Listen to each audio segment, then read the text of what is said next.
All right, you guys are all set. I'm all set. Let's turn on some microphones and everything like that. Hey, good morning. Sorry, I'm wandering around a little bit, and you see me on and off the blue screen, the green screen. It's Mornings with James, and I am very excited to be in the hot seat this morning and to talk with, a longtime friend and a new friend this morning, and hopefully we'll still be friends after the show. I'm sure it's going to be great, actually. We have Doug Hamilton on the show this morning. Thank you very much for joining in. That's Hamilton Carpet One. Yes. Correct, right? And we have Mr. John James on the program. Good morning. And John is a local business owner and a developer in downtown Lethbridge. Got some exciting things going on. We are here this morning to talk firsthand about some things. I've been accused of some shoddy journalism when I had Jill Manning on the program. We talked about some different people. We dropped some names, and some people were quite upset at how that took place. I want to make it clear, first and foremost, I show all sides of the controversy, the discussion. I'm very, very interested in knowledge. Not interested in a one-sided debate. I'm not interested in glorifying anyone's perspective. What I am interested is the human experience. I'm interested in that. I'm also interested in helping people out. We've got a number of different things going on in southern Alberta, and of course the opioid crisis and the things that the city of Lethbridge, province of Alberta, and the federal government are doing to help things out do help in some ways, and they also hinder in other ways. So first and foremost, Doug, we're going to tie into the supervised consumption site, but first I want to hear a little bit about you. You're a very successful business person in Lethbridge. What is it that you do? So I run my third generation family business. My grandfather started it in 1945. We're almost up to about 70 years. That's fantastic. Congratulations, by the way. Thank you. I've been doing it for 33 years, since I was out of high school. We treat that as the family fund. Yeah. Everything we make goes back into the business. If it's something to make our customers' experience better, buying buildings, warehouses, those kind of things. And, it's not like we're rich people. We're like a farmer. We got no money until somebody decides to buy my business or my building, that kind of thing. We do support a lot of people in town. I've had installers for 15, 20 years at the same time. We've retired a few, that worked for us for 35 years. So we're, a strong, decent place to come, do your business, And get your floor covering. And so Have a great what is the experience. nature of your business? All types of floor covering. Ceramic tile, hardwood, laminate, LVP, which is popular, carpet, obviously, hardwood sand, refinish. Yeah. Sorry, Area I'm rugs, we have checking the most in Alberta. as we're talking. I'm just checking our feeds out here. So just keep going here. So it's carpet, it's flooring, it's all those things combined, right? That's what I put my whole life into. Is the flooring business. It's your life. Now, the supervised consumption site, you're quite close to it. Like, for those that aren't aware of it, supervised consumption site is located off of First Avenue. Yes, I'm right behind them through the alley. So Anybody are that you walks right through behind the alley, mine Yep. is the first door they're gonna see after the injection site. I can watch their entrance door from my back door, or from my bay door. So if I understand this correctly, you're close to the situation. For those people that don't know, and for those that missed the conversation that I had with Jill Manning, with Arches and the supervised consumption site. The supervised consumption site is designed, in essence, to give people, those people who are addicted to narcotics, a place to go to consume them, whether inhaling, injecting, or what have you, in a supervised capacity. And in doing so, there's counseling available and there's medical attention available should they OD. The whole point of the supervised consumption site is to actually help so that we're not dealing with overdoses and deaths, and ultimately it's designed to prevent financial strain on the healthcare system. Essentially, that's what it is, and that's the message, I think, when Jill was on the program that she shared. However, there are some spin-offs. You're close at hand. What do you see? I see, as Jill would say it, marginalized people, definitely. Uh, they have maybe what, she said 16 booths now?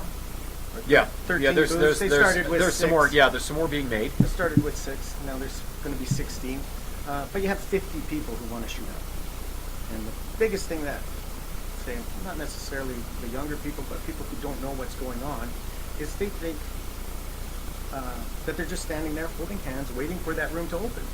Well, Jill said it takes 45 minutes. They're allowed 45 minutes into a room. So Yep. you've got 16 rooms, 50 people wanting to inject drugs. They're drug addicts. They're not going to wait 45 minutes or longer Yeah. if you're at the end of the queue. So 10 feet from the door, they're outside shooting up. They're shooting up on my property. They're shooting up in the front of my property. I have a very nice landscaped business, which the city required for me Yeah. to do. And now it's you a have, great you have camping a very, spot. You have a very large facility, very large business frontage on 2nd Avenue. Yeah, we're 8,500 feet. You know, Yeah. fantastic building. Southwest Yeah. Steel built it for us, and we were extremely happy. Actually, finished paying for that building this year.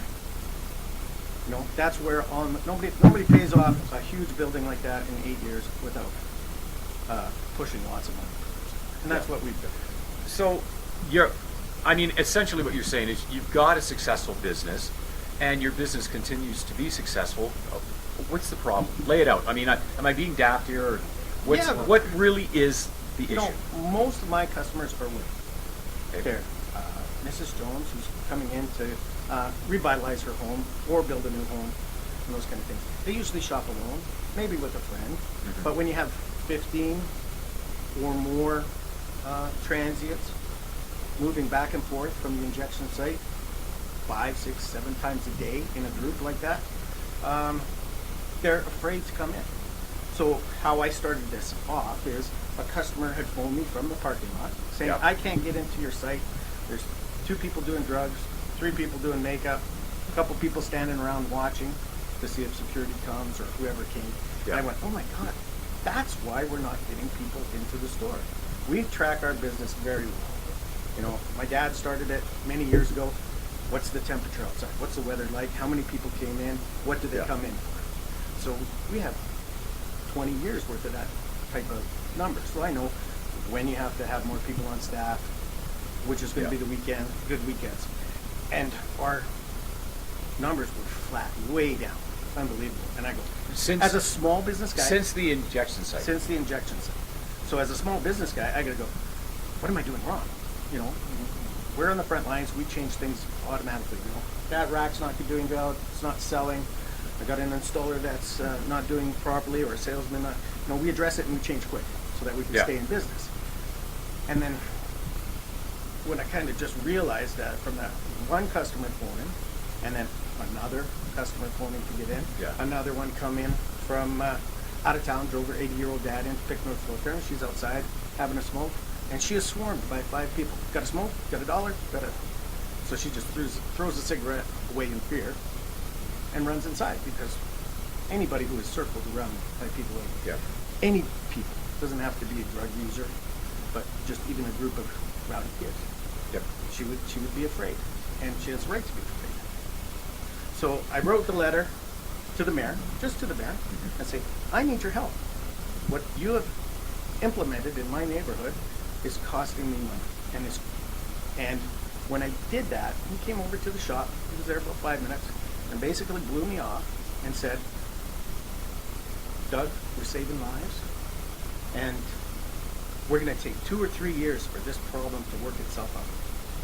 And I go, well, I need to move. We're talking about Mayor Chris Spearman now. Absolutely. So, Mayor Chris Spearman came over and basically spent 5 minutes 5 minutes. and said, this is for the greater good. And I'm invited up to come for a whole day. Just come in the back, where I've now had probably 80, 90 people who just want to know what's going on, come into my business, I open up the back door, and they can see it all for all its glory. It really is. There's no sugarcoating it when a guy is shooting up 10 feet from you. Yeah. or smoking meth or crack, or prostitution. As you see the Johns drive up and down the alley. Yeah. You know, you can't hide that.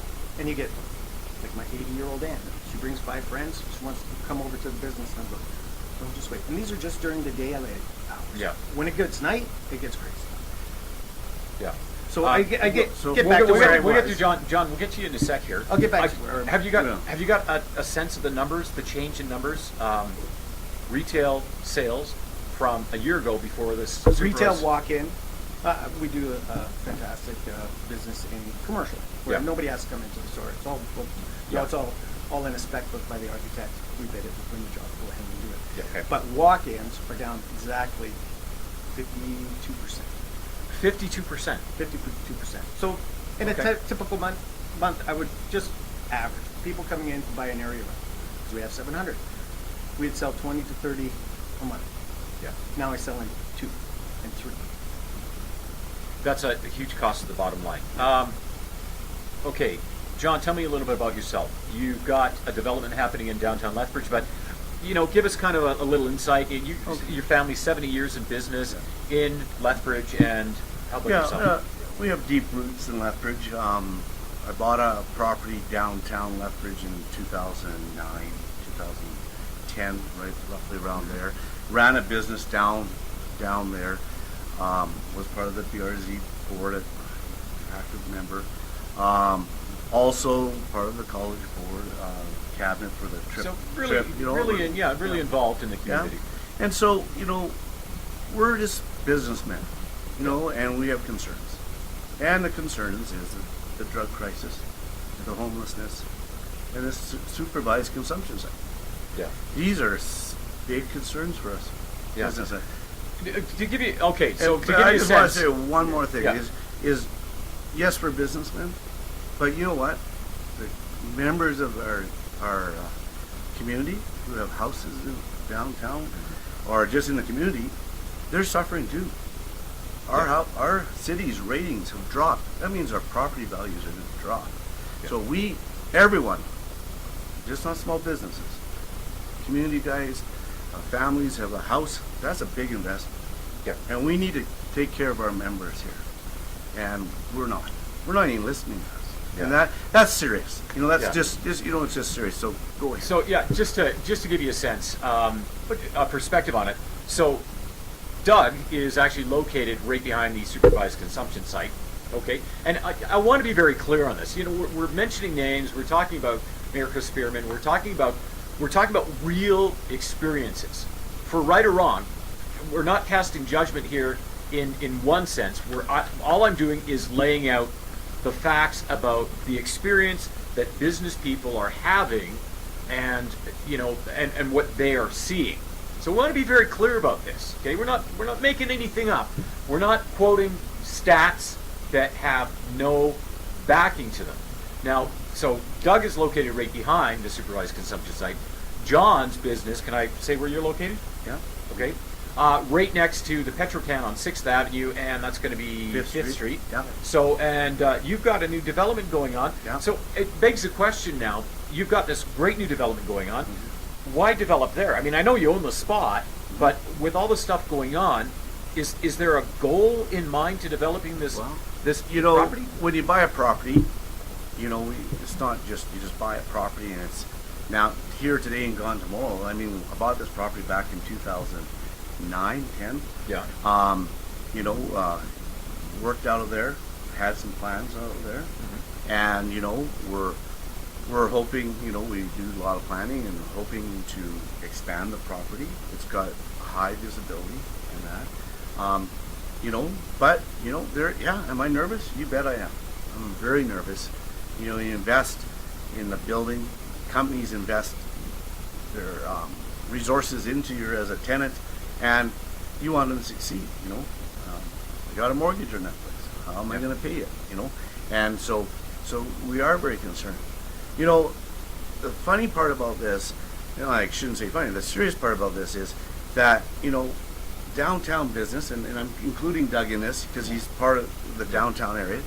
Why do us as business owners have to pay for security or extra staffing or more fencing or mag locks on doors. Sorry, I think we missed something. Did you put up a fence? Did you have to put up a fence? I have a fence, actually, one of a good friend and business, DH Fencing, doing a lot of work. So you have to wait quite a while, because it's not just my business that is putting these up, these chain link fences to keep people off property and things safe. It's everybody in the city. So it's gone huge. I'm just right focused in my area, because nobody can't not walk by my building if you're using that site.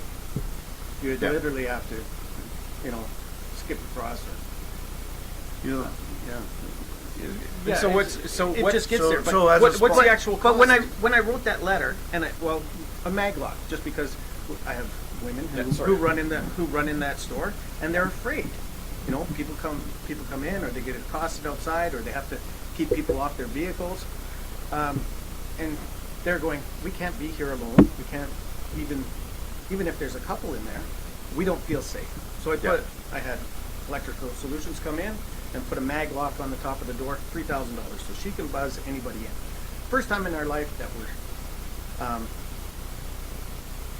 have to view the public before they come in to see if it's going to be safe. So you mean actually you have a loss prevention system in place where Not loss prevention. Nobody's going to steal anything from So you. okay, but when somebody comes up to the building, you pay a person that watches them and lets them in. Yeah, we have cameras, and everybody has a fob, where they just press a button, unlocks the mag door, and they can walk in. Or they press a button, we see who it is, and we let them. Just so that we don't have, if I had people shoot up in my bathroom, it took 2 hours to get somebody out of my bathroom. The door's locked. All those kind of things. So we invite them in. They go, they want to use the phone. They want to use the bathroom. Feel free. I'm part of the community, and I'm not necessarily afraid of that person at the time when we let them in the door, or they would just walk in. But I'm a big guy. Yeah. Trained in fighting, 15 years or more. Yeah. But I have a heart. I've been on Habitat for Humanity's board for many years, Combative Sports Commission board.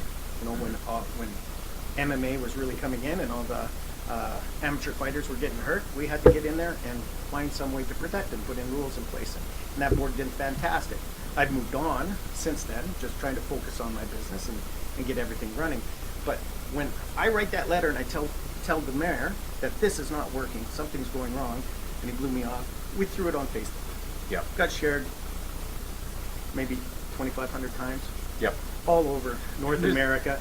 But the big thing that really shocked me, it's embarrassing for me to say my business is down, because usually you keep those things internal and you do something to change it. But then all the businesses around me, Doug, thank you for saying something. I'm hurting too. I'm down 90%.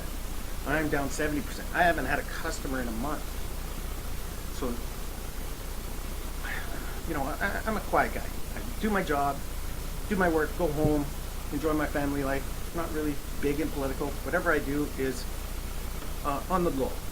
If I sponsor a sports team, help build a house, give free carpet for a struggling family, something like that, so they can move in. Yeah. But all those other businesses are going, we are hurting too. We don't know what to do. What's going to happen? Now, those businesses, loss prevention would be like the dollar store, where they can go in, fill their pockets. You're not carrying a rug out of my store without knowing. Yeah. Right? So, wrong terminology. All those but- businesses change. Every 10 feet, somebody sells something differently. Yeah. So some are impacted a little bit more, but all of them are scared. Jill says 70% of the people are happy. That's a lie. I'll call her right out. She's lying. Because I went to 6-7 businesses just by me yesterday, and they had problems. They had this, they had that, and I'm just frustrated with the problem. I have no problem with safe consumption. I'm perfectly fine with it. But you have to manage the people that are there, and they have nothing to manage of how to keep the area safe. Yeah, I've noticed they've got walking security now. Jill has said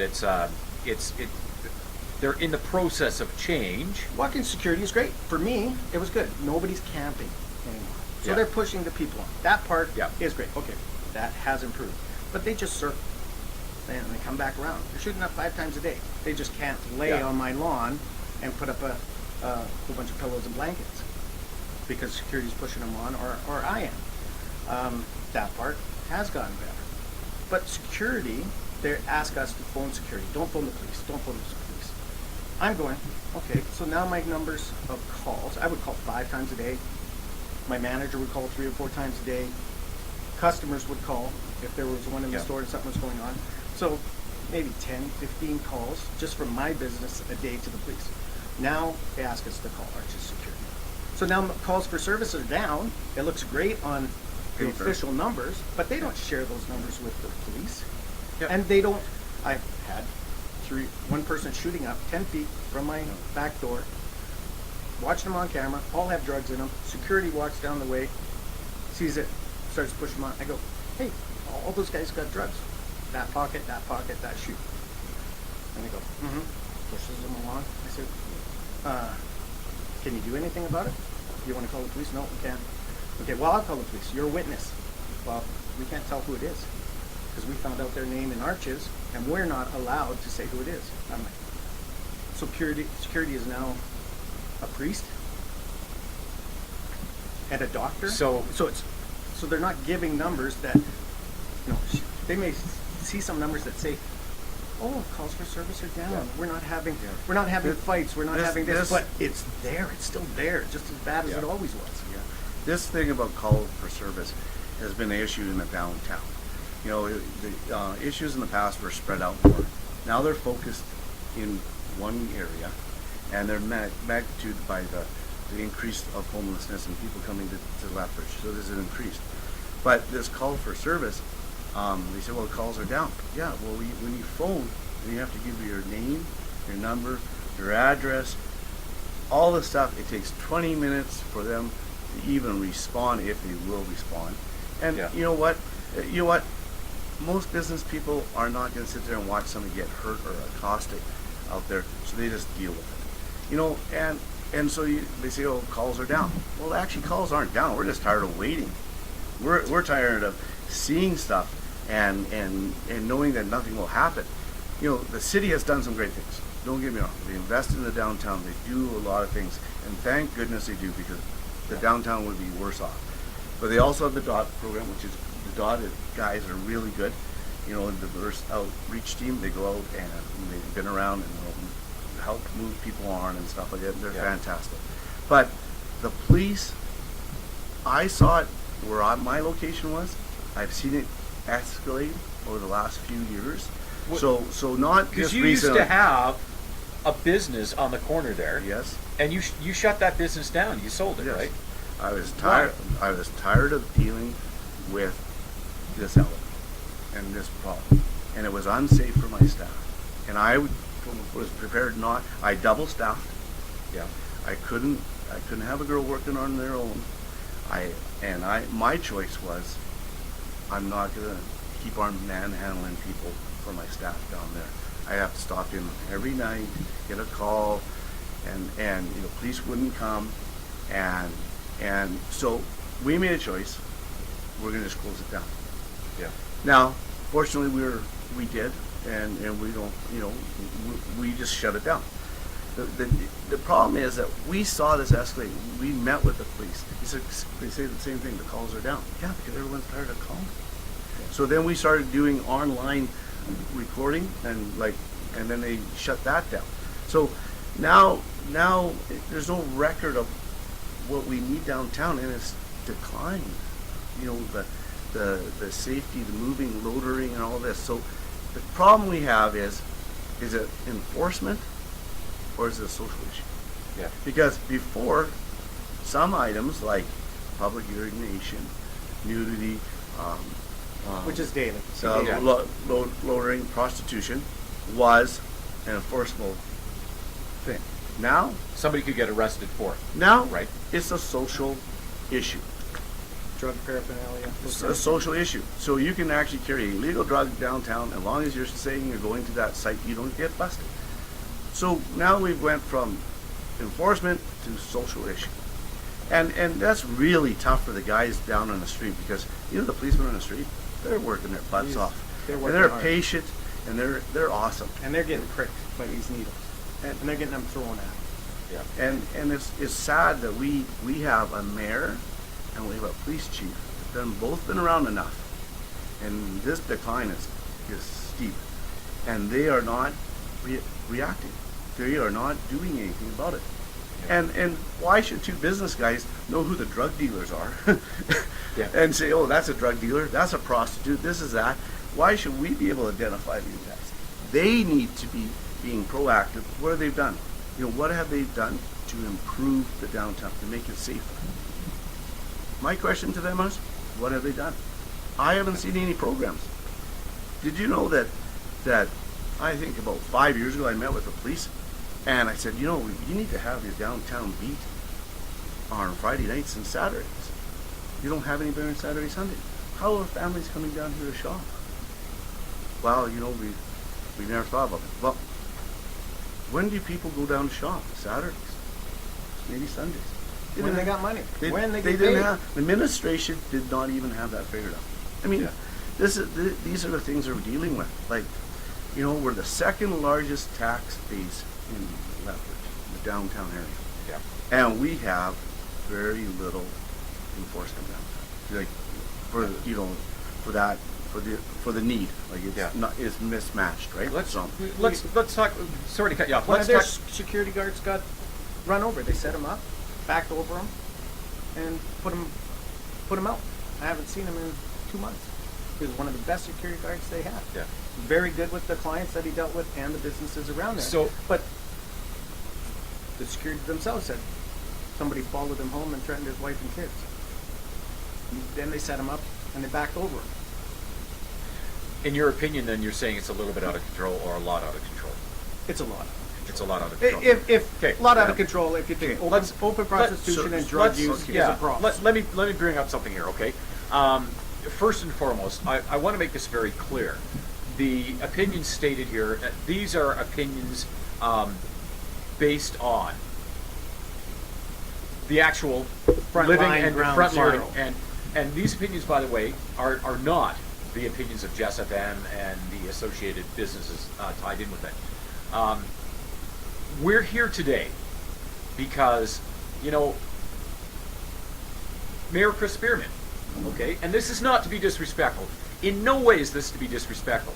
It is to say that when Mayor Chris Spearman does a post and says he walks through the downtown area and it's clean, he walks through early in the morning, says it's clean, no needle debris, whatever. We have a great clean sweep program in effect. So Mayor Chris walks through, says it's clean, great. At the parade, I talked to my friend Maria Fitzpatrick, and she says, you know, she says, I don't understand what all the complaining is about. She says, I walked down through the area, and I'm making the assumption, and Maria, if I'm wrong on this one, and I know you're going to come on the program, correct me if I'm wrong on this one, walked down past Hamilton Carpet 1 and through that area past Baker's and all along there. There were no people loitering. There was no apparent issue at the time, she said, when she walked through. Yet now we're talking about the business and the repercussions, and we have, you know, somebody like, for example, MLA Lethbridge West, Shannon Phillips says, you know, what do you think of this statement? We're not going to arrest our way out of the problem.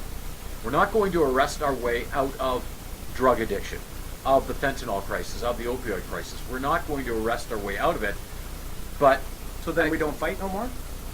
this is what I'm wondering. So we always have to this is a fight statement. for justice and for what's right and for what the constituents want. But if you just say that blanketly, go, we can't arrest our way out of it, we're going to back off from it. I don't think there's an intention of backing off, but I think But the what we problem's need got right worse. now, what we need right now is we need some solutions. What do you think we should do? well, first of all, small business isn't against this supervised consumption tax. We're not against it. Yeah. We think it needs to improve. Okay, we don't think needles should be leaving the premise. We think it needs to be managed better. Yeah. I think their board needs to be updated with business people or people with experiences that can help make it stronger and better. That's first of all. You know what? As a community, if we're going to really deal with this, we got to have the facts on the table. We got to have honesty and integrity when we're talking about this, and that means us, and that means them. And Okay. so what I look at it, there's no real stats out there that are being posted publicly, very clear. The police aren't giving calls for service. There's no stats like that getting out there for everyone to see that there is increase. Another thing, the biggest thing is when you had your guest on here from Arches, she Yeah, talked yeah. about opioid problem. But you know what? You talk to the police, they say it's a meth problem. Well, a meth user is way more violent than an opiate user. Yeah. One's a down or one's a up. And so even that, like not talking about that is not being really straightforward in the conversation. Let's talk about it. Is it a meth problem? Is it opioid? Is it both? Well, nobody's talking about meth anymore. No, but you know what? You talk to our police, it's a meth problem. So, I don't know. I'm not an expert. I'm not saying I'm an expert. We need to have these facts. No, We but need- there is a line out there by Alberta Health Services that says you need these 4 pillars at the bare minimum, and we have one of those pillars trying to hold What, up an what entire are the building. pillars we're talking about? You've got it written down here. No, preventive, Yeah. right? This is dealing with drug addiction. Yeah. Yes, Do you- that's their mandate Yeah. from Yeah. from Prevention, treatment, safe harm consumption, reduction, yeah, harm reduction. and enforcement. So we don't have treatment. We No. don't. We don't have treatment. There's nothing in. We have harm reduction. Yes. Yes, We don't have prevention, and what was the other one? but we've had Enforcement. harm reduction for AIDS and those kind of things Yeah. forever in Lethbridge. Yeah. Yeah, since the 80s, actually. Enforcement is there, but it's not being integrated probably enough to the whole system. But it can't be because other pillars are missing. Yeah. So we have a flawed system from the get-go. So what we would like, Arches has the flawed system, Yeah. where they only decide to do what they want.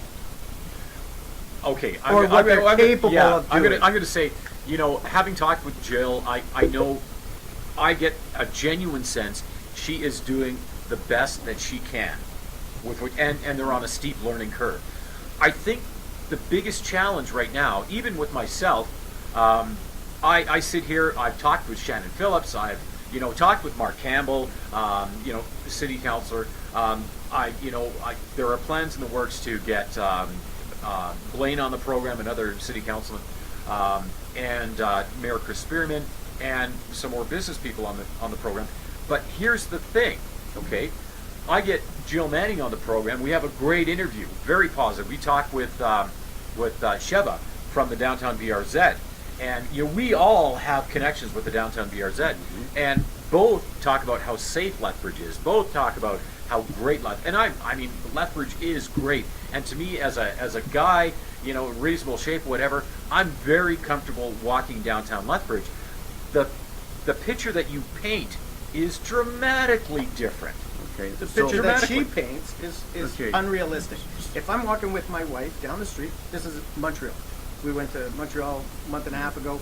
Safe injection site from Montreal is right there. We couldn't Yeah. even tell what it was. No needle debris, nothing.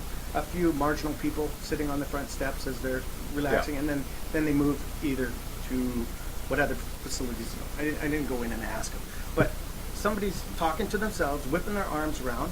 I move my wife to this side, and if you ask Jill, if I move my wife to this side, I'm a racist. Yeah, Yeah, it was clearly that's- said. It was clearly said by her. I know. She said, if you feel unsafe in the city of Lethbridge, you have deep ingrained racism. That was stated by her, and you know what? I know That's that was totally in offset. context. That was in context to seeing a person of different color skin walking around, and if you feel unsafe because you see that person Actually, walking around, I repeated that quite a few times. Oh, no, she just said you're racist. So, I'll tell you my story. Deeply You know what? yeah, deep, yeah. I've had a knife pulled on me downtown. Yeah. That guy has stabbed 3 people. 2 weeks later, after he pulled the knife on me, he stabbed a guy in Gulf Gardens.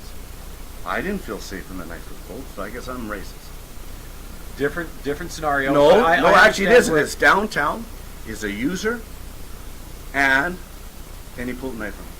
Yeah. I did not feel safe. I guess I'm a bad Well, person. Nobody would feel safe, and that's kind of carrying to the extreme. Well, let's not get no, back. it's not as extreme I- because I- she said there's only 2 incidents in the last 10 years downtown. Wrong. Sorry. You're right. That is I've wrong. physically been in 5 fights since that place has been. Yeah. There's- So this is okay. This is why And you that's guys. to This is protect why you guys myself, are on the not to program. attack them. Yeah. This is why you guys are on the program, and it's not to pick on any one specific person. And I appreciate the corrections, and if things were said that are wrong, Jill, by all means, if you want to respond, and you know what, great. Let's have a reasonable dialogue about this. Everyone's going to have a different perspective on it, right? I think the most important thing that we need to get here is the fact that what we are told as the public and what is shared with me as somebody who seeks to share information with the public is dramatically different from your and yours firsthand experience. Because I think we're pretty close. yeah. we're pretty In close. what- in what And I we mean, do. I know, But like, when you talk you to know- Jill, it's like sunshine and roses. We're dealing with a hard problem. Yeah. Those guys should be happy. 70% of the businesses are happy. They're not. The reality is, as a community, if we're going to fix this problem, we got to get the facts out. We got to be open. We can't be throwing out all these facts and figures or information that's wrong. She also said, like, there's not a needle debris problem. Now, is that day she was talking about? Because if, I want to ask you this, if there isn't a needle debris problem, why was there 2 extra additional funding advances to them? And why is now the Clean Sweep program, which is a fantastic program, helping clean up? I'm just asking. Because there isn't a needle debris problem, but But you ask for more more money. money. So let the public answer that one, because I'm confused. So I think there's a perception issue. I think before the supervised consumption site moved to or was built where it is, I think the program was the debris issue was so spread out that it wasn't brought to light. Now it's the same thing. As soon as you bring this focus in, all of a sudden people become hyper aware of it. And here's I think I've it's said this open. before. It's open for them to Yeah. do what they want. They've been given a pat on the back. Go ahead and do it. So now nobody's trying to hide it. Where before I there was think- some shame involved in it. I think the big problem, though, is that for too long we have been too conservative. We've been too tolerant. We've turned a blind eye to the drug epidemic, and for many years we treated it like an us and them. And now that we've begun to be a little bit more reactive with it, and I mean, the Very supervised consumption site is just reactive. That's all. We are not proactive in any way, shape, or form. Sure, there's counseling available there, and that's great. And if you make a difference in somebody's life, absolutely fantastic. But the fact of the matter is, this is all reactive. We need some solutions. yes. Gentlemen, what do you propose? What are we going to do? Well, we need to get the 4 pillars in place. Yeah. That's what we need to do. We need to get A way to manage the client, right, her Yeah. clients, right. But I think before we get there, with compassion. yeah, right. Oh, absolutely. But I Everything is think coming from a I believe heartfelt didn't spot. Blaine Hagan bring a motion ahead to get a new board going with actual experts in drug and Yeah. addiction. Jill's Right. a nice person. She's a nurse practitioner. She was 3 years ago had control of 3 people. Now she has control of 130. Where do you get that experience from February to now? She needs help. She needs and we help, agree. and We want to help. Yeah, we want to help. I think in the small business community, there's people out there that can help them on their board. I think they can help them mentor in running developing a business plan, a service delivery plan that they need. I think there's lots of people out there that is willing to help in the community. We need a new board that I'm not talking about Arches, but about that Opiate board. opiate board Mayor's opiate that board. has experts on there. Yeah. Like real experts on there in it, and some addiction, some rehab people, some transitional housing people, like a whole more components. Streets Alive are fantastic, Mm-hmm. And the funniest part, Guys, stop saying funny. Sorry, guys. The serious part about this is shelter. The shelter. You know, our shelter's at capacity. They say It was at capacity a long time There ago, was a- and now we have 150% increase in homeless people. And- Those are proper numbers from 2016 to 2018. 150% more Okay, homeless. So Jill Manning, when she was on the program, she said, "You can't possibly know that." That you can what, know. What is this based Well, on? And I'm looking at your they- notes. every 2 years they do a homeless count. 2016, so when our mayor was in council, just got in, and our police chief, I think at the Yeah, time, same. you know, 2016 to the numbers of this year Yeah. is 150% increase. And if you- What does that base? How do they get that number? they go out and physically count it. Yeah. Because when Robin was on the program, Lethbridge Housing Authority CAO, I believe, CAO, she said basically people physically go and they know where the camps are, they know where the homeless people are sheltering, and they go and physically count them. And once again, we have different perspectives, and this is not disrespectful to Jill Manning in any way, shape, or form. She on the program, she said you can't possibly know how many homeless people you have because you can't possibly count them because they're homeless and you don't know. No, I think what she said is that if we had 10 more homeless people a week in, Yeah. that's a number that you can't count. Which I agree. Yeah. Okay, that's scuttlebutt. But But this is that a number that actually- you can yeah, count. That number, by the way, and I was corrected by Robin James on this. She said that is based on physical head counts at the homeless shelter. Yes. So it's actually a physical head count. But- the number could be much more. But not put in a report and done properly. properly. And Jill is right. But this number is 150% extra. Yeah. It's out there for everybody to see. Yeah. So we got, we have this issue. It's been coming for 2 years. They know about this. Yeah. My question to Mr. Spearman is, what has he done about it? Our shelter, if you drove by our shelter, it's an eyesore. It is, and it is owned by the city. It's funded through the government, Alberta government. Yeah. Right? And it is an eyesore. And it's been And an it's eyesore not- for it's years. not safe there and it's either. not safe. We've been told that there has been many incidents of their inside that place, and it's dangerous. And I'll tell you a little story. I have a recycling dumpster behind my place. I get a phone call from the police. Hey, you got some people living behind there. You better go down there. And lock it up. I said, okay. So I go down there. Couple down there, living rough. And I said, hey, you shouldn't be living behind there. It's not. We have a shelter. We have a shelter. And they said, the shelter is not safe. The shelter's not safe. And How I could said, a shelter not be safe? well, so I said I mean, I to- realize that's a naive question, but Well- you have, the You have statement was gangs. made. You have gangs. That are in there. You Yeah. have people selling drugs to the people who are in there. Yeah. Who, drug dealers infiltrate that business because that's where their clients are.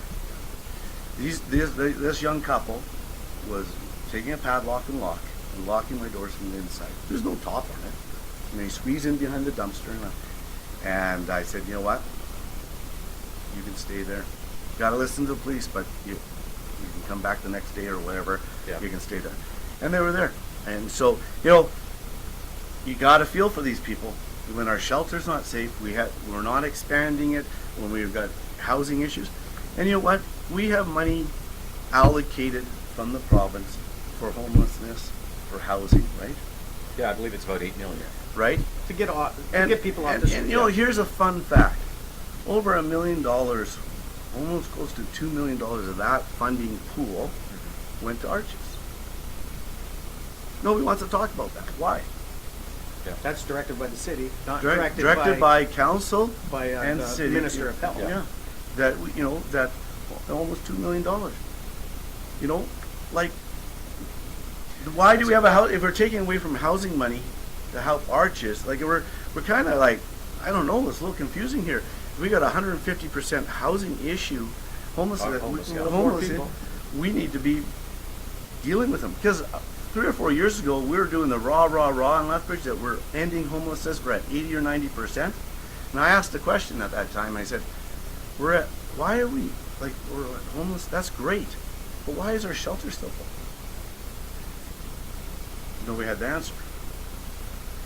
Now our shelter's full and our homelessness rate is climbing out the roof here, and so we went from kind of gaining ground on this problem to not having Yeah. a grasp on it. So my question again to Mayor Spearman, what are you doing? Yeah. Yeah, why are you taking that money away from them, So- putting it there? It appears to me, okay, let's try and nail down some solutions, but it really appears to me that we're almost caught with our pants down and we're just reacting. Yet, if we were to take it, and I know like Lethbridge is a very unique situation because we have one of the largest reserves in North America next to us. We're in such a location that we do have a lot of transients coming through our city, and that number seems to be growing because the opioid crisis is growing. But now Well, it's it growing appears because it's we're not. inviting them. Well, but Calgary's got their own Reserves. supervised consumption sites. And they're down. Just the Herald or the Calgary paper the other day said that their injection sites are fewer clients. Yeah. So why are they fewer? And by the Yeah, way, exactly. per capita, Because per they capita, got if you all look- 4 pillars running. They have all 4 pillars. They have a package program. They have big facilities, but they're running. They're looking at the whole problem, Yeah. and they're looking at prevention, and treatment, and harm reduction, and enforcement. They're looking at the whole package. We're not doing that here. Yeah. And Well, you know even what? if- And you know what? The reserve beside us, they're taking a real hard stance. And they're taking a hard stance. They're kicking people off the reserve, which is forcing people into Yeah. Lethbridge. You know what? Funny that that we should be taking a hard stance maybe too, because we're just letting everyone in, and we're just taking. So if that's our stance, if that's what our council wants to do, our city. I don't think the community wants to do that. If that's the case, then let's make a plan to handle that. Yeah. For example, You're right, expand our shelter so they have a place to live, so they're not on the street. If we're not going to be tougher and enforce, we got to house them.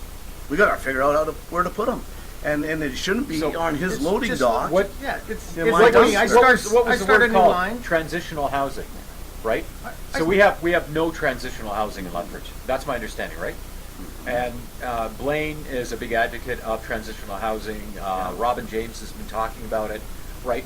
All these people are talking about it, but Well, because that needs money, funding, and time. It really does. Yeah. So I put it as an analogy as a business guy. I sell 5,000 widgets, but I can only supply 10 widgets. That's a bad plan. Something's going to fail. I mean, they're going to be out of business or sued or whatever. yeah, So now she has a business, because I'll consider it a business, Yeah. clients, Yeah. which is exploding, but no way to service. yeah. I So believe she the numbers. came too fast. Yeah, I believe the numbers were from about 300 in February to 700 in July. Were the numbers that much of an explosive growth? And they're in the process of developing up to 16 supervised consumption areas there But- to help that. I gotta say, 700. Oh, yeah, but I- we don't we're know saying what those Jill. use. I don't mean Jill. I don't Yeah, mean to yeah. call her out that way. I mean arches. Yeah. But because we started this Yeah. conversation Yeah. about Jill, I mean arches. Right. You know, Yeah, as a board, absolutely. they haven't done it up. Jill seems to be a very nice person. You know, she's just I on a think she's side doing. that I can't think get she's doing the best behind. she can. Yeah. Yeah. Right. But Without a plan. But what we're talking about here is that we're being reactive in such a slight way that really, and of course we're not here to attack people, and that's not the point of what this morning show is all about. But gentlemen, you raise a really important point. Your business is hurting. Certain aspects are not safe. You're worried about your business development And downtown. Every business. And the thing is, we, organizations like the BRZ are designed to make downtown Lethbridge more of a place where people want to come, shop, do business, and promote a healthy community. and they do an awesome job. They do. And you know what? Thank God we have them. You know, and thank goodness the city of Lethbridge, in the heart of the city, has invested. That's one arm over here. Yeah. We kind of have this other program going with arm over here that doesn't really take that in consideration. You know, and so, you know, we got to work as a team here, and we got to come up with a better solution. Like, we got to come up with a better solution on this whole program, and it's really sad to see all the marginal people not having a place to go in that. But one thing we got to get back to is facts and figures. Yeah. That 700 users. What are those 700 users? Are 100 of them people coming in here to use shower facilities? Are they 50 people coming in Yeah. for counseling, like they offer wound care? They have all these services. So out of that 700, how many are actually drug users? We don't know. How many are minors? We don't know. How many? You know, like How many are- we need to know this stuff to really identify and work in this Yeah. program. And every time you ask this, you don't have the answers. Yeah. You know, and so we just got to start measuring it.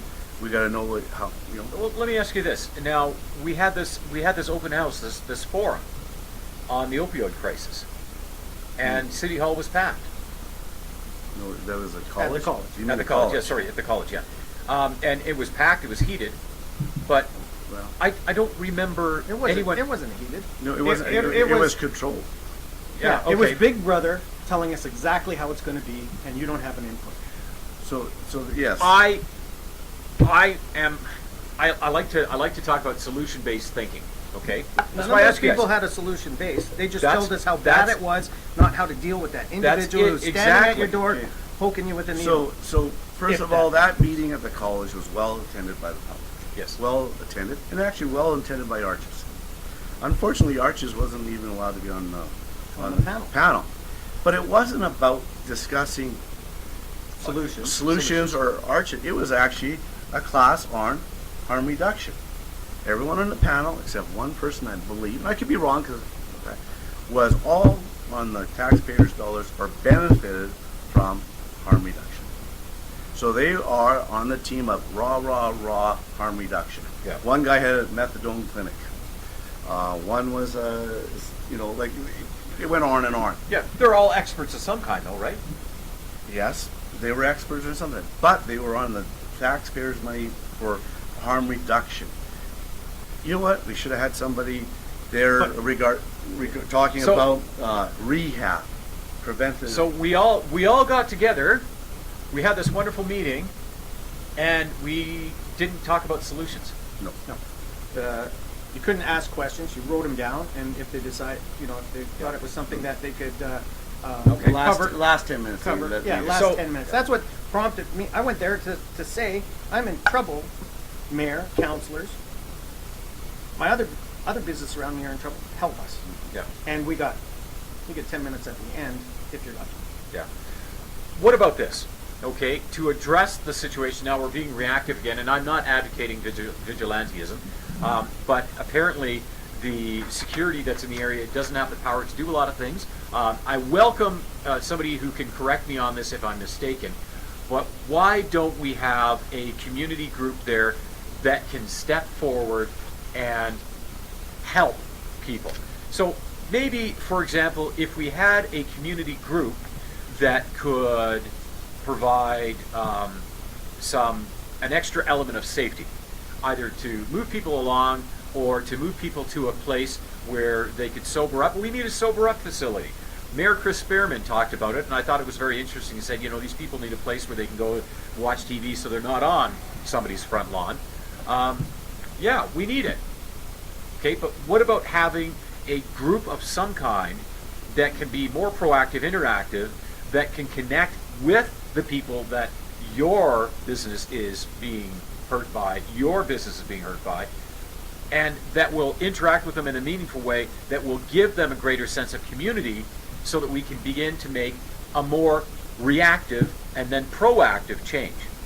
Why not have a group like that?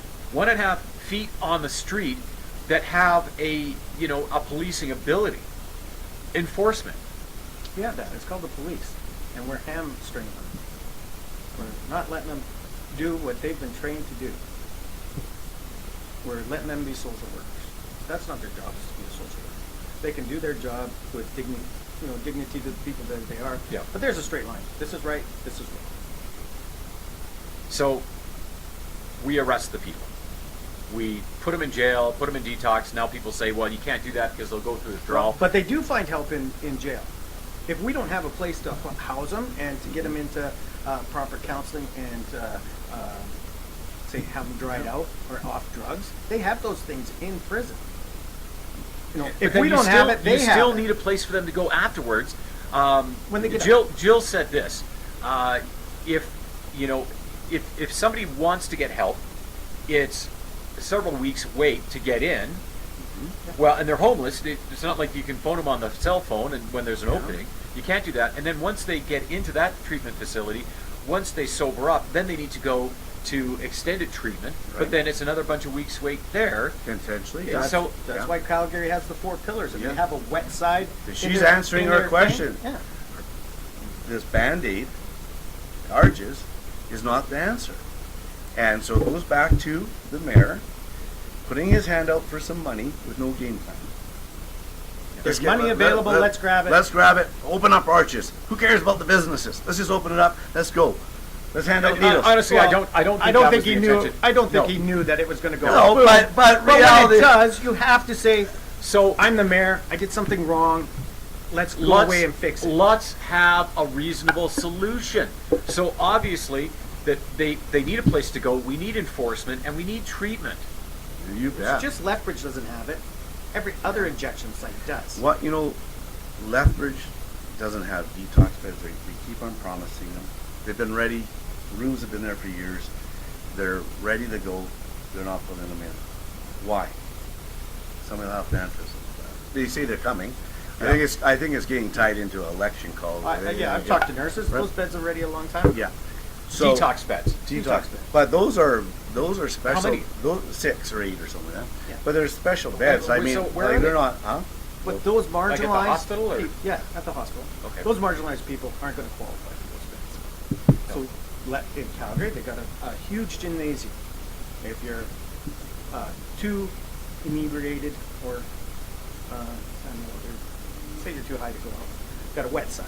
You get a little bit better, or you're maybe clean, Yeah. or you're working towards something, you can go to a dry side. And you can eventually come into a bedroom with 3 or 4 people in it. And then you can come into your own place. You know, as they slowly transition them to get better. That the whole nature That's of the transitional big thing. housing, right? Yeah, and they have that right on site where the injections. So I guess what I'm thinking, you know what, we're in a unique situation down here. Yep. We know we have a problem. We have a mayor that has been arguing and fighting on Facebook, social media, then just going against anybody who is not happy with what they see in Lethbridge. Yeah. And To bully. In a sense of bullying, you know, telling people to move out of town, stop whining, all these things. And all of a sudden, he's out of town. A thing gets passed by Blaine Higgin to move ahead and make some progress on this. Then all of a sudden, he's in there saying we should all work together as a community. How can we work together as a community after you called everyone out? And We should get all the churches involved. Yeah, we should church- open the doors of the churches. Like you people who are on boards of churches and you're not letting these people in, you're bad. But then the people at the church go, oh my God, are our congregation supposed to monitor these people that came in and they got no power? You know, these are, the reality is we need to. Yeah. The reality is we got to work as a community. We I'm got to sure- get facts and figures. And you know what? You know why haven't we heard from, with all this going on? Why haven't we heard that we need to expand the shelter? And You know, get- temporarily. And you know, just that's- temporarily. Honestly, that's the first thing I've heard about it. But to me, if I look at this and I say, okay, what about a solution? Why not? I understand there are some vacant buildings over in that industrial park. It's not too far off the beaten path, and it's still in that area next to the homeless shelter. Why not? Right? Why not expand that and give people a place to go there that is, you know, logistically it makes sense. and then the You can have a number one sober up argument, facility and then a transitional facility right the there. number one argument that the Arches will put forward is not all people who use drugs are homeless. That's true. So And I go, are you telling me that the ones that do have a home or a car to shoot up in are too proud to go near the shelter to do their safe consumption? That was one of the things that was brought up. That was one of the things that was brought up. So you've got a teenager who basically gets exposed to the drugs for whatever reason, and and I know of some people who basically, well, one person shared this with me about her family member who basically, as a teenager, got introduced to the opioids and was an addict for several years. Finally got some help, but still struggles with that addiction, right? But this person used to shoot up in their basement. They would never go. They would never go to a supervised consumption site. And that's the whole purpose of a supervised consumption site is to have them inside. But this guy, he would not go there because he was so shamed and so embarrassed by his addiction, because not just from his sisters and family, but friends. But I think And he would be more ashamed if the site was closer to a homeless shelter? No, it was the Or- fact that I it was the fact that he was an addict and he just could not. He just could not bring himself So- to. He to had be a place out. to do it. Yeah. Right. Well, he's in his basement. Okay, so this comes back to facts and figures of this drug crisis we have. Yeah. What kind of drug crisis is it? Who's the users? What are the unique users? If we don't know this, or people don't know this, how can council and people make decisions? If you don't, so we're going to help 80% of the people, we're going to put the funding this way, right? Yeah. So how are we going to do this stuff? So like I'm not an expert on this, far from one. But if there's a 150% increase in homelessness and our shelter's full, and we keep on inviting people to come into town to do drugs because we're not going to bust you and you're going to be you have free walk here, we got a problem. Yep. We're not going to treat we're not treating anybody enough people, right? I mean, we got to look at the whole thing, and this is a big issue, and it's getting bad. So clearly, one of the biggest things we need right now, we need some enforcement of some kind, and we need some proper control and guidance, especially in your area, Doug, especially around the supervised consumption site. Well, just because it's the bank. Yeah. It's the big flower. Is Everybody's it getting any better? Like with the security in place. And security in place? I say one thing has gotten better. One thing is Yeah. that they don't camp. Yeah. I don't have to. Before, I used to have to go underneath my trees, pull out blankets and needles and debris and food, because they get it right across the street from the homeless shelter, and sit underneath my bushes where you can't Yeah. see anything and rot.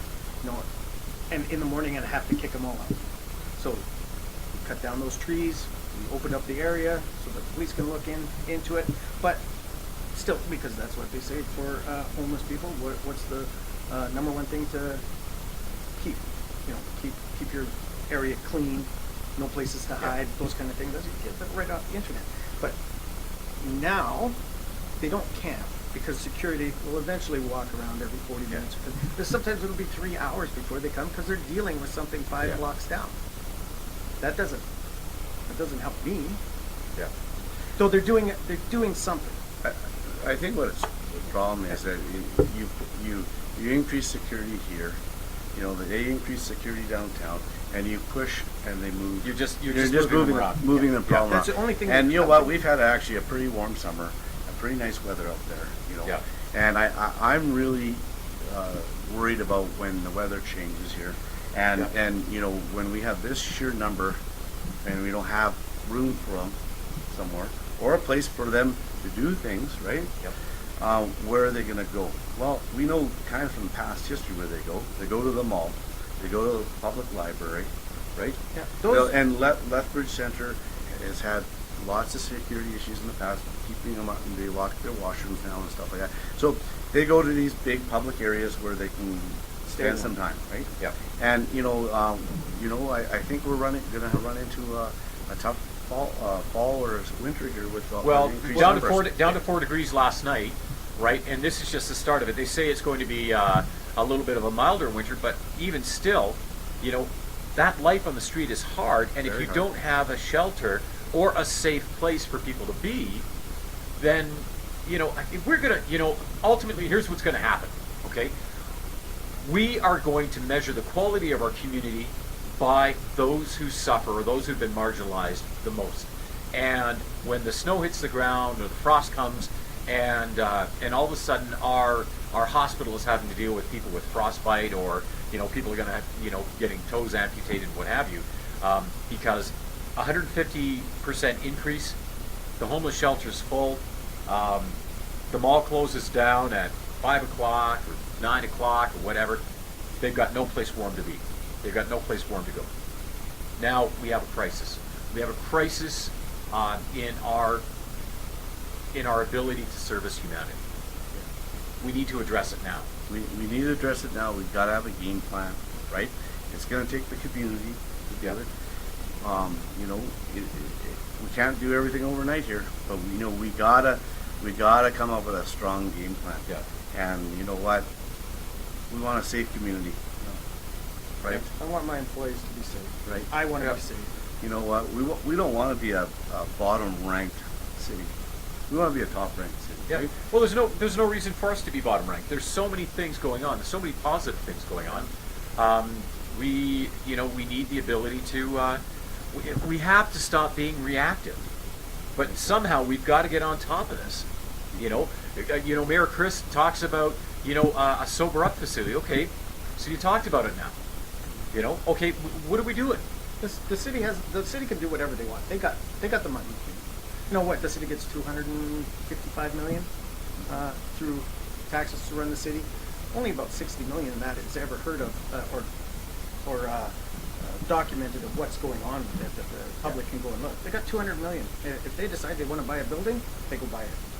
If they decide they want something up there, they can put the money towards it, and it can be done immediately. Yeah. And another question I have is, I have a question is, like, we just built a new police department building, right? Yeah. Do they not have holding cells or tank? You don't want to call them drunk tanks, but Yeah. sober up tanks or Yeah. rooms? Do they not have that? Do they not have expansion in there to hold some of these people that are maybe coming off meth or some dangerous things? That's a really good question for our city police. When the facility was it expanded just for the call center? Was it expanded for greater capacity to house those people that need to be housed, or to hold those people that need to be held? Was it expanded that way? Because in I the don't know. past, I know in the past, I was told that the jail wasn't going to take people in as a holding tank anymore, and so I was under a perception that the new police facility had that capability. Now, does it? I'm not sure, but that'd be a good question to have. The public would know, right? Maybe there's something. Maybe they're doing that, and we do not know. But this is not a drunk tank issue. No, This is Yeah. and not many. It's Many of the people that are in my neighborhood or walking around my neighborhood are going to want to deal with the police voluntarily, Yeah. right? So you're locking them up, and that's not a safe. I don't Yeah. think that would be a safe place to sober up, or a good place for them. They need to be able to, just sit, kick back, relax, come and go as they please. But have a place to invite them. We need a facility, and we need a way of We need it now. we need a way of sharing that compassion and saying, hey, you know what? Here's where you can go to be safe. So if the homeless shelter is not safe, we need to find a way to make it safe. If it's at capacity, then we need to find a way to create more capacity. We need to do this now. Based on what you guys have said, the action has to take place now. But My area is who's becoming gonna do a it? ghost town. We got businesses moving out that can move out are moving. Joe likes to say Boston Pizza was going to move a long time ago. Well, no, they could have kept it up, but they were broken into 8 times in a row. And they asked head office if they could close early. Napa Auto Parts has left. I would leave immediately. If I had a Your place to building's go. brand new, though. Brand new. Yeah. Now my property value's crashed. It's great that I paid for it. I kind of thought, I'm going to have a little bit of relief. I don't have to pay my rent every month. But the person next door to me has to pay rent, and Yeah. she's not getting any money in to pay it. So how about this? We'll talk about solutions now. How about this? What about forming a business association for that area and developing a plan that can be presented to Arches, to the city, that you guys can talk about enforcement, talk about, you know, making your area safe, that you guys have control over. What about doing something like that, that you have control over? Because obviously, I would want an expert. I'd like to put my thoughts into it. You know, Yep. I do have some good ideas sometimes, but you need an expert, and there is no experts right now. Not in Lethbridge for it, or that the city is listening to. Yeah. There's some experts out there who know a lot. They're a lot That's- smarter than me. You and know, can that's run it. actually that's a really powerful statement, that there are no experts right now to work with in this situation. I think there's 16 members on the mayor's opiate board or whatever. They have one person from Alberta Health Services. They don't Suppose have he's any a great addiction guy. specialists on there? Not that I think that, well, I think There's- Stacy is an Oh, addiction. yeah, Stacy. Stacy Stacy has from all Arches. her Arches. credentials. Yeah. However, we have one drug expert, right? Yeah. I think One drug expert out of Alberta 60. Health Services person is a PR person who's on the board. Yeah, he got his degree at the college here. Chris Great Behrman's the degree. chairman. Ted from the BRZ's on there. I mean, I don't think they're addiction experts in mental health. Yeah. So I mean, here we got some. And I believe all great. of them are paid by the city, aren't they? Or receive funds somewhere. Yeah. There's There's no not business. So like somebody clearly volunteering. Okay, I so volunteer my clearly time to Habitat. there's room for improvement. yes, sir. Let's wrap things up. What do you guys want to see happen? Say if I could wave a magic wand and we could, you get city council together, Alberta Health Services and the police service together. What do you want to see happen? I want to see the 4 pillars worked properly, and not just one at a time. Okay. Because it's a hamster wheel, and we're just waiting for those people to die. So we Because need they got nowhere to go. We need Yeah. to get them somewhere to go. And you know, we have a crisis. They implemented something quick, but now say, you know what? We implemented it quick. We did it wrong. You know, not I'm sorry, but now we have to do this, this, and this. yeah. A game And- plan. And that's just a nice start, because Alberta Health Services has given us the 4 pillars. Work them all. And take care of your clients. I take care of my clients. If he has a problem, he has a bad floor, or something's Yep. wrong, I go out, I take care of it. But when their clients walk out the door, they seem to think, well, I can't do anything for them. They're just going to have to go melt Yeah. back into society, or You're right. manage that person. The 4 pillars. We need to do something. We need to more. Just We- the start. You know, because I I don't know what happens after the 4 pillars, but Yeah. I'm sure we could I, put. I something gotta together. say this, okay?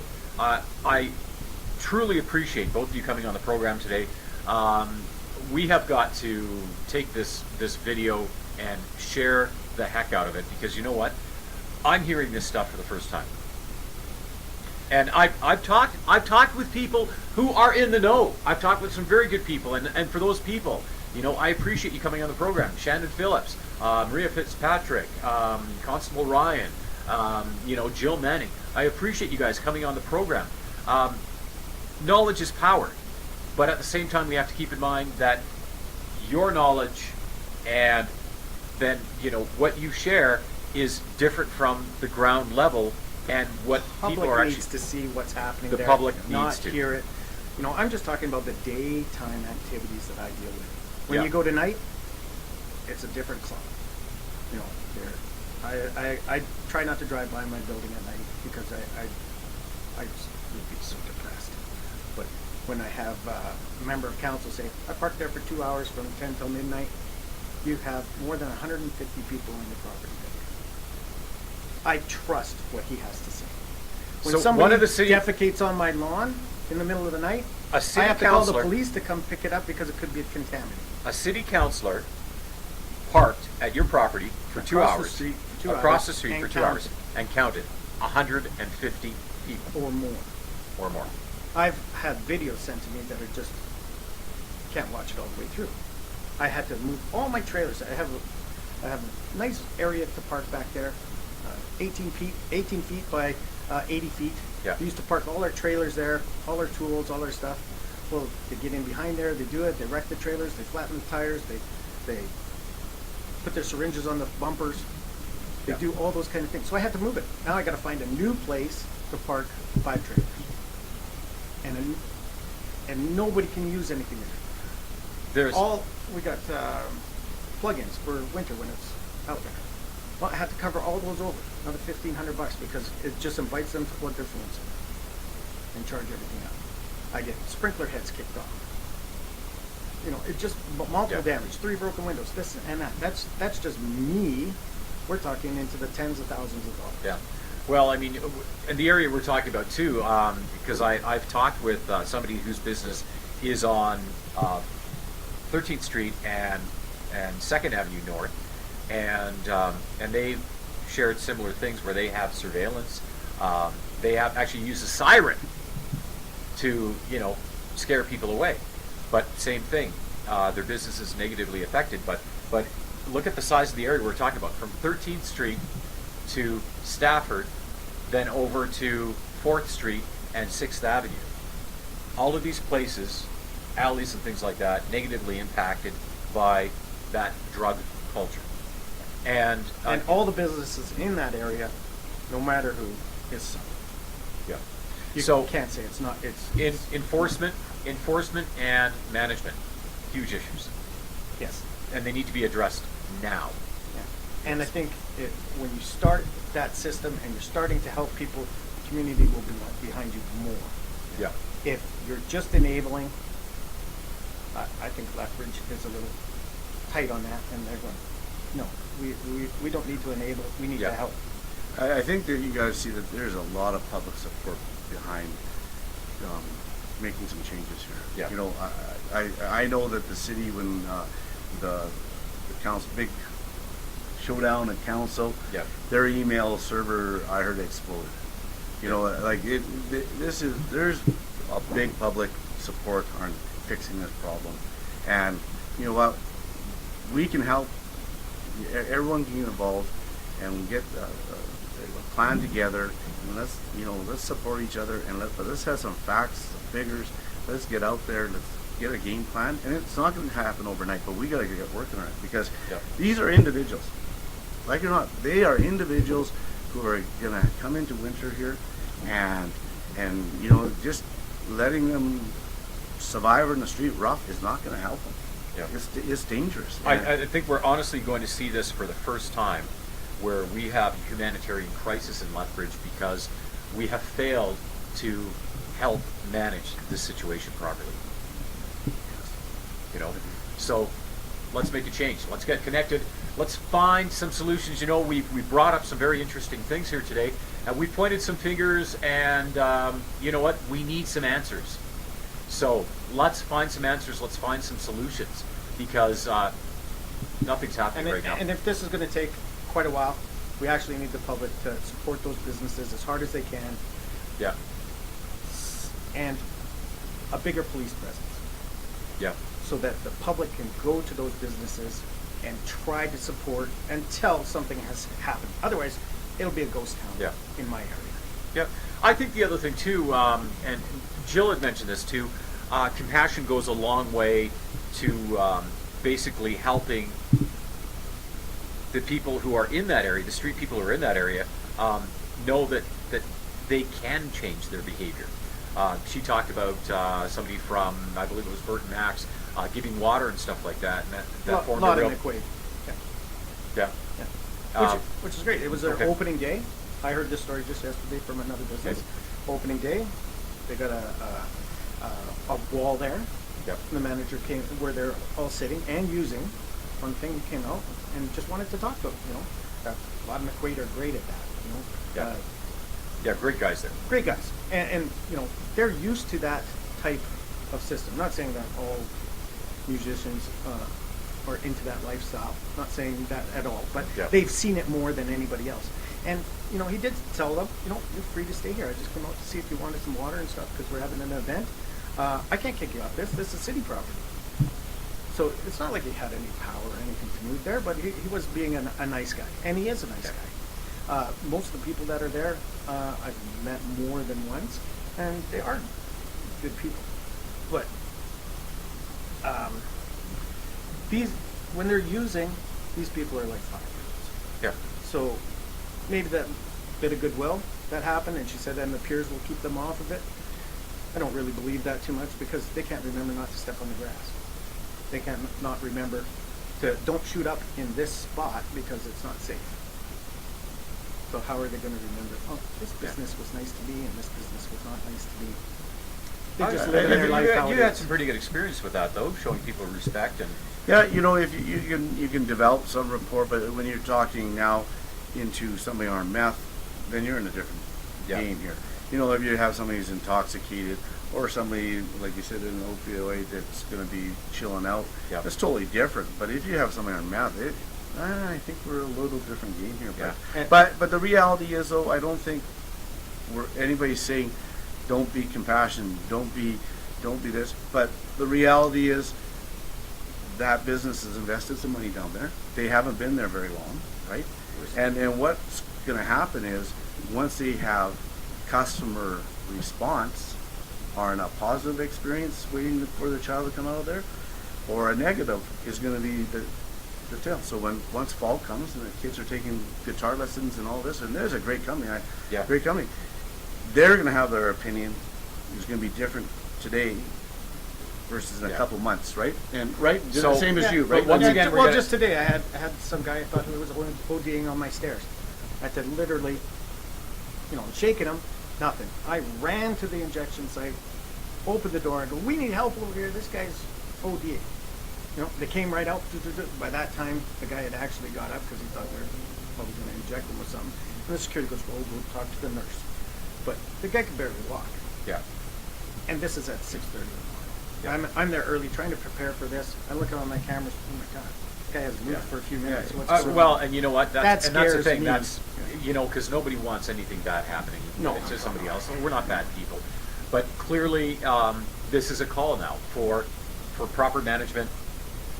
Proper management of these people, not just in the supervised consumption site, but in the area. And then we need a sober up facility. We need transitional facilities, and we just need to be able to create a safer environment. Correct. That's what I'm getting out of this right now. That's all I want. Yeah, that's- Yeah. I don't want them to move. It's not my goal. Is to not in my backyard kind of guy. I want to make sure it was good. When it was actually cold, I didn't even notice any difference with the injection site. But that's just because it wasn't in my backyard. They went to the mall and they went to the public library. They had a big problem. Now I see what they were dealing with. So they've been dealing with it for years. They haven't figured out a solution either. Yep. So Yeah. You know what, gentlemen, you have you've enlightened me about really what's going on the ground level.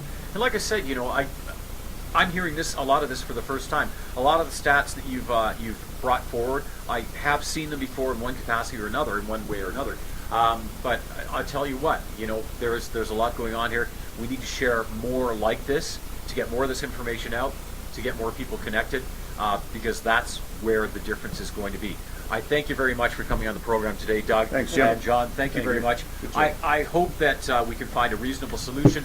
I tell you guys what, it's like what they said. We need to get connected on this. We need to support the businesses in the area, and we need to basically come to grips with this crisis and have a compassionate response.